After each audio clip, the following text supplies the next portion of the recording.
paano naging isang madugong na crime scene ang San Jose National High School sa Tacloban City sa loob lang ng ilang minuto. Noong Lunes ng umaga, June 22, 2026, bandang alas 9, nabulabog ang buong campus sa Barangay San Jose. Ayon sa Tacloban City Police Office, dalawang mag-aaral, isang 14 na anyos at isang 15 anyos ang pumasok sa eskwelahan na may dalang baril. Walang babala silang nagpaputok sa loob ng isang silid-aralan.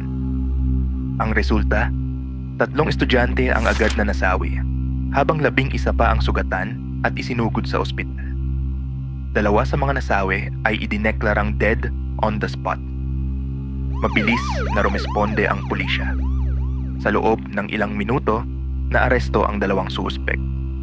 Ayon sa Police Regional Office 8, pareho silang children in conflict with the law at nasa kustodya na habang strictly observing RA 9344 o ang Juvenile Justice and Welfare Act.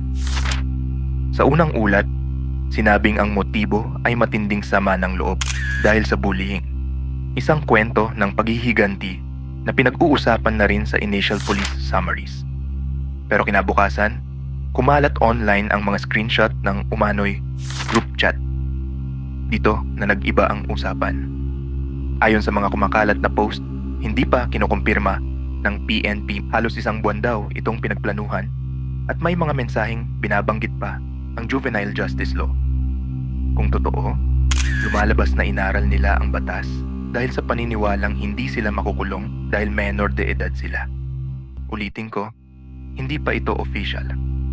Ang PNP mismo nagsabi na thorough, impartial, and child-sensitive investigation is underway. Pero isang bagay ang kumpirmado. Saan galing ang baril? Ayon sa 24 oras report ng GMA News, na-trace ng pulisya ang 2 armas. Ang isa ay nakarehistro sa isang policewoman. Sinasabing tiyahin ng isa sa mga suspect. Ang isa pa ay nakalink sa isang security agency sa Cebu City. Sa ngayon, nasa kustodya ng DSWD ang 2 bata habang iniimbestigahan ang kaso.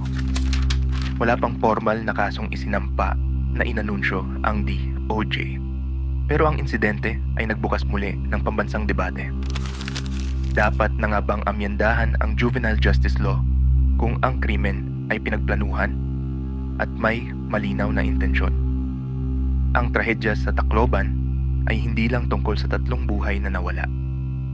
Ito ay tungkol sa kung paano nakakakuha ng baril ang mga menor de edad, kung paano kumakalat ang galit online, at kung paano tayo bilang lipunan haharap sa tanong ng hustisya para sa mga bata at hustisya para sa mga biktima.